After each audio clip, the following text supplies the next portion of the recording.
First Bodoland Football Peace Cup 2021 बेखौ सुबुंथि foundation मानगोनां डक्टर सांग्रां ब्रह्म दैदेननायाव खुंनाय जादों। बे फुटबल बादायलायनायखौ उननि समफ्राव दाब दाब जायगाफ्राव खुंलांबाय थानायनि थिरांथा लानाय जादों। थांखिया जाबाय जाहाथे जोङो जोंनि इयुन जोलैफोरखौ थुलुंगा होनो हायो, गेलेनो थाखाय बयबो जाहाथे थुलुंगा मोनो आरो मोनसे प्लेटफर्म सोरजिना होनायनि थांखिजों बे फुटबल बादायलायनायखौ जों जागायनाय जादों। जाहाथे जोंनि गेलेगिरि बिथांमोना बेखौनो मोनसे प्लेटफर्म हिसाबै लानानै उननि समफ्राव गोजौ थाखोसिम गेलेहैनो हायो आरो बेबायदि फुटबल बादायलायनायनि गेजेरजों जोंनि गेजेराव जाहाथे गोजोन आरो खौसेथिया फैयो, बे थांखियैनो बे फुटबल बादायलायनायखौ लानाय जादों। गिबि खेबनि थाखाय चिरां जिल्लानि थाइखाजरानि नैबे गेलेग्रा फोथाराव बे फुटबल बादायलायनायखौ लानाय जादों। थांनाय 5 डिसेम्बर खालारनिफ्राय फैयै फैयै दिनै 19 डिसेम्बर बेवहाय फाइनाल बादायलायनाय जाबाय। थारैनो माने खोब मोजां मोनसे आबहावा नुनो मोन्दों, खारन मोनानि समाव बे खेलाखौ लानाय जादों। ओनसोलनि गोबां रायजो राजाफ्रा मोनसे माने माबाजों खोब एक्साइटमेन्टखौ लानानै लैहोर लैहोर नायनो फैदों। जिहेतु मोनायाव गेलेनायखाय जिहेतु गामि खना जायगाफ्राव बेबायदि फुटबलखौ मोनायाव गेलेनाय नुफेराखै, बे हिसाबैबो गोबां रायजो राजाफ्रा नायनो फैदों आरो खोब मोजां मोनसे हारिमु आयदानि दिन्थिफुंनायबो जालांबाय। उननि समफ्राव जोङो बे फुटबल बादायलायनायखौ जाहाथे आरोबाव बिनिख्रुइ साबसिनै खालामबावनो हायो बेखौ नाजानाय थागोन। दिनै समावहाय ना सार मोनसे कुइसन फैबाय थादों रायजो राजानिफ्राय नोंथांनिसिम, हायनामुलि जिथु सावथुन गोलाव सम जिहेतु COVID-19नि थाखाय लकडाउनबो जानानै थाबाय, बेखायनो गोबां सावथुनगिरि दिहुनगिरि बिथांमोना सावथुनखौ दिहुननाय जायाखै। जोंबो बेफोर खोथाखौनो साननानै बे 80 हायनामुलिखौ दिहुननाय जाथ'वाखैमोन। दा मोजां मोनसे जोंनि गेजेराव आबहावाया फैफिनबाय, निस्सय जोङो 80 खोन्दो हायनामुलिखौ फैगौ बोसोरालागै दिहुननो नाजागोन। जोंनि गासै बर' रायजो राजाफोरनिसिम साबायखर बावहरगोन जोंखौ गनायनायनि थाखाय, हायनामुलि सावथुनखौ गनायना लानो हानायनि थाखाय। रायजो राजाफोरनि गनायनायानो जोंनि थुलुंगा आरिखौ फैगौ बोसोरालागै दिहुननो नाजागोन। जोंनि गासै बर' रायजो राजाफोरनिसिम साबायखर बावहरगोन जोंखौ गनायनायनि थाखाय, हायनामुलि सावथुनखौ गनायना लानो हानायनि थाखाय। रायजो राजाफोरनि गनायनायानो जोंनि थुलुंगा आरो बे थुलुंगाखौ लानानैनो जोङो साबसिननिफ्राय हामसिन सावथुन दिहुनलांनो नाजाबाय थागोन। रायजो राजाफ्रा हायनामुलियाव गोबां मिनिनोसो लुबैयो नालाय, बेवहाय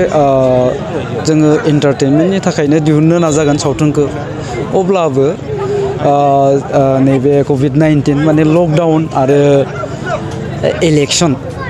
माने पलिटिकेल बे माबाखौ लानानैनो जोङो दिहुननो नाजागोन। सावथुन मुलुगाव जेरैबायदि लाइमोनफ्रा बाहागो लायो मोसानाय मुसुरनाय मेथाइ खननाय दामनाय देनाय, थिग बेबायदिनो दिनै गेलेनायजों लाइमोनफोरखौ मा खावलायनो लुबैयो, जेनेबा माबायदि? थारैनो दिनैनि दिनाव जिहेतु जोंनि माखासे लाइमोनफोरल' नङा, जोंनि गेजेराव माखासे माने खामानि गैयि बेखार मानसिफोर दङ। बे बेखार मानसिफ्रा जेब्ला ओरैनो थायो अब्ला जोङो एखनब्ला समाव माने एन्टि ससियेल माखासे एक्टिभिटिसाव मालाबा इनभल्भ जानो नागिरो बुजिस्लाबा जासेनो। गतिके नैबेबायदि परिबेकआव जोङो साफ्रोमबो लाइमोनफोरनो मोनसे प्लेटफर्म सोरजिनानै होयोब्ला, जोङो गेलेनायानो होन हारिमुआनो होन बायदिसिनायाव जुदि जोङो बेस्थ'थायाव थानो हायोब्ला निस्सय जोङो माने गावनि जिउखौ दानो हानायजों लोगोसेनो जोङो गुबुन गाज्रि खामानियाव आगान सुरनायनिफ्राय जानगाराव थानो हायो। जों मिथिगौ जेला जोङो उन्दै सम, बे समावहाय मोनफ्रोमबो गामिनि फोथारावहाय फुटबल गेलेयोमोन बेलासि समाव। बेबायदिनो बायदिसिना खेला गेलेयोमोन। बेफोरो जोंनि गेजेरनिफ्राय लासै जोबलांदों, जायनि थाखाय जोंनि गोबां सुबुंफ्रा ओरैनो थानायाव एखनब्ला समाव माने गाज्रि खामानिजों लोब्बा जानो नागिरो बुजिस्लाबा जासेनो। दा गतिके जोङो गेलेनाय आरो हारिमुनि गेजेरजों जुदि बेस्थ'थायाव थायोब्ला एसे जों बेफोरनिफ्राय जानगाराव थानो हायो आरो गेलेनाय आरो हारिमुनि गेजेरजोंनो जों गावबा गावनि जिउखौबो दानानै लानो हायो दा बेखायनो आं खावलायगोन साफ्रोमबो लाइमोन बिथांमोनखौ जोङो जायखिजाया माबा मोनसे खामानि सायख'ना लानांगौ दिनैनि दिनावहाय गेलेनायानो होन हारिमुआनो होन बा बेनि अनगायैबो गावनि थांना थानायनि राहानि थाखाय माबा मोनसे खामानियानो होन बेफोराव जोङो माने मुखुब जानानै थायोब्ला मोजां जायो बेफोरनि खोथाखौथ' माने गोबां समाव गोबां बुंबोबाय थादों आं दहाय बुंनायजोंनो सोमोन्दो दं जों जेब्ला ओरैनो थाबाय थायो जेबो खामानि गैयाबालासिनो बा बेनि अनगायैबो गावनि थांना थानायनि राहानि थाखाय माबा मोनसे खामानियानो होन बेफोराव जोङो माने मुखुब जानानै थायोब्ला मोजां जायो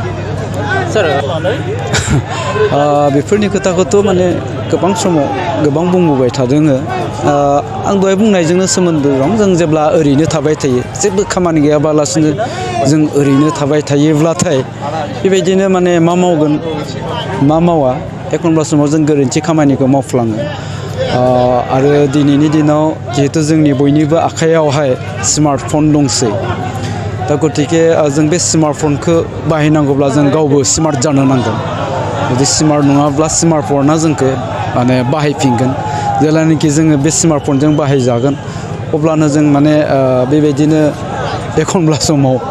नोंसोर होननाय बायदिनो गाज्रि बायदिसिना माबाफ्रा भाइरेल जानो हागौ आरोखि दा बेनिफ्राय ओंखायनो आं लाइमोनफोरखौ सांग्राङै थानो खावलायनाय जाबाय खारन बेयो जाबाय गावनि मान सन्मानखौ फोजोबना लानायजों लोगोसेनो समाजाव मानसिफोरजों मुगैजानायनि मोनसे बेयो जाहोन जाहैनो हायो बेखायनो हानायमानि जों खोब सांग्राङै जोङो बे स्मार्टफनखौ बाहायनो नाजानाया मोजां आं बेखौनो बुंनो सानदों जे दिनै बड'लेण्ड पिस काप जाय बेखौहाय फुटबल बादायलायनाय होननानै बुंनाय जादों थ' बियो जोबोद मोजां बा सान्थि माने मा जों बयबो मिथिगौ जे बिटिआर हालामाव 27 तारिख जानुवारि 2020आव मोनसे एकर्ड जानानै थांदों बे सान्थिनि मोनसे एग्जाम्पल बियो बा जों आवगायनि समाव 7टा बा जों उन्दुनानैसो जोङो माने दर फांथेनानै रावबो ओंखारामोन सैमाल'सो सुङोमोन बेखौ जोङो मिथिदों आरो जोंनि गासै समाजनि रायजो राजाया बेखौ एक्सपिरियेन्स मोनबोदों दिनै नाय 7टानि गेजेरावबो दिनैसो दासो फुटबल मेच स्टार्ट खालामदों बेयो जोंनि थाखाय मोनसे मेसेज जे जोंनि गेजेराव सान्थि फैबाय जे जोंनि रायजो राजाबो सान मोना खामानि मावनो हासै बा सोरबा मोनाजों साइकेलजों सालायनानै थांनायावबो दिनै लामायाव रावखौबो हेंथा होआ 12टा 1टाबाबो थाङो खारन जों गासैबो रायजो राजाखौ जों बाख्नायनांगोन दिनै बे सान्थिखौ लाखिनायाव बयबो हेफाजाब खालामदों आरो बयबो गाव गावबागावनो बुजिनानै दिनै बयखौबो निरापत्ता होलायनायनि दिनै खामानि मावदों दा बिनि थाखाय दिनै बे सान्थिनि फुटबल मेच बियो जोबोद बाख्नायजाथाव आरो जों गोजोननाय मोन्दों बे जेनेबा दिनैहाय दासिमाव फाइनालसिमाव जों जेबो इन्सिडेन्ट खोनायाखै आरो जोंनि गेजेराव जेबो दावराव दावसिबो जों खोनायाखै बेनो जोंनि मोनसे पजिटिभ साइन बिगिनिं माने फार्स्ट जाजेननायावनो जों जुदि 7टायाव जुदि फुटबल मेच गेलेनो हायो नेक्स्ट इयारफ्राव जोङो बा फैगोन समफोराव जोङो 12टा 1टाल'के जोङो खामानि मावबाय थानो हागोन सोरबा फार्मार्सआबो 1टानिफ्राय न'आव फैनो हागोन बा सोरबा बिजनेसमेनफ्राबो आरामसे लामाजों फैनानै गावनि न'आव फैफिननो हागोन दा आवगायनि समावथ' जों बिराद सान्थि फैनायलाय दा बेफोरबायदि जेंनाया गैला आरो बेनिखायनो जोङो मा होनो दिनै बे गेलेनायजों मोनसे फ्रेन्डशिपखौ जों बोखांनायनि मोनसे सिमां बे सिमाङा दिनै जादों आरो जों बेखौनो खावलायदों जे नियार फिउचाराव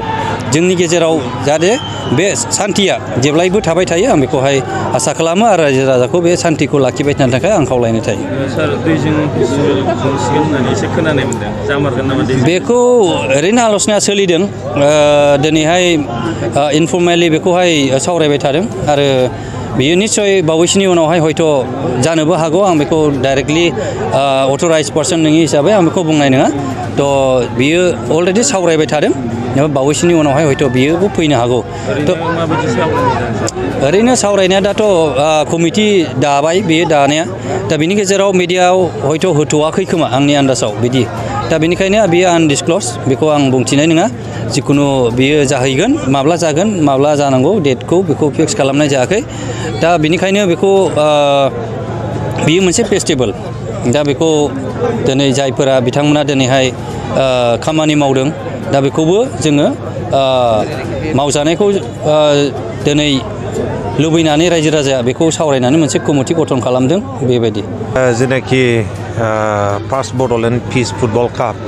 बेखौ थांनाय डिसेम्बर दाननि 5 अक्ट'निफ्राय जागायजेनदोंमोन आरो दिनै फाइनाल बे फाइनाल मेट्सआव जोंहा इउनाइटेड चिरां दुवार FC आरो आर'नाइ दावहारु क्लाबनि गेजेराव जागासिनो दङ दा बिनि मोनसेल' थांखियानो जाहैबाय जोंनि गेजेराव गोजोन नांगौ दा गोजोना जुदि जोंनि गेजेराव फैयोबानो जोङो गासैबो बिथिङाव दावगानो हागोन जोंनि लाइमोन सेंग्रा सिख्लाफ्रा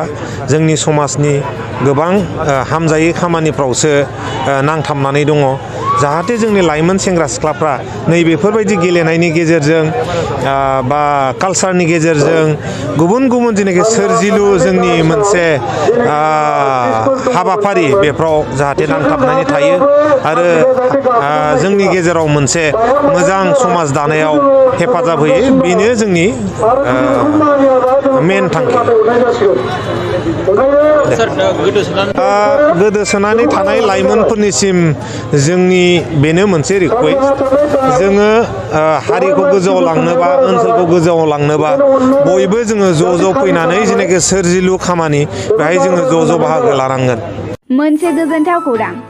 गोजोननि नोगोर क'क्राझाराव थानाय बाजार इन्डिया आरो MRM हस्पिटाल साखाथियाव बड'लेण्ड थेरापिस्ट सेन्टाराव थुब्ला ब्रह्मआ गुबुन गुबुन रोखोमनि सानाय सुनाय गोनां सुबुंफोरनि थाखाय फाहामथाय होनाय जायो जेरै जान्जि सानाय हान्थु सानाय गोदोना सानाय आदै सानाय आफादावदै सानाय जानजि जरा सानाय खर' सानाय सिनस्रि जरा सानाय बैफोरबायदि सुबुंफोरनि सानायफोरखौ फाहामथाय होबोगासिनो दं सोरबाफोर बे बेरामाव गोग्लैनाय सुबुंफोरा बे खाबुखौ लानो हागोन गोबां मिन्थिनो थाखाय नैबे जानबुं नङाव फन खालाम 9974030738